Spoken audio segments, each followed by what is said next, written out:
Amy! All right, truth or dare? Dare.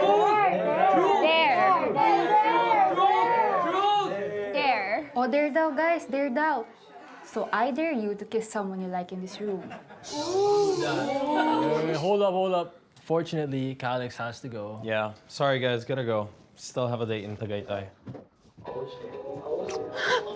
What the is wrong with you? Calix. Don't touch me. No, I've had enough of you, Amitis. What the is your problem? I'm sorry. They just told me to kiss the man that I like. Know your boundaries. I have a girlfriend. Which part of that do you not understand? Abogado ka niyan?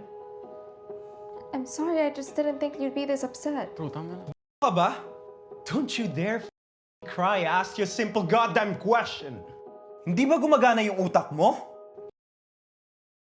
Calix, I'm sorry. Remember this. I don't like you and I will never like you.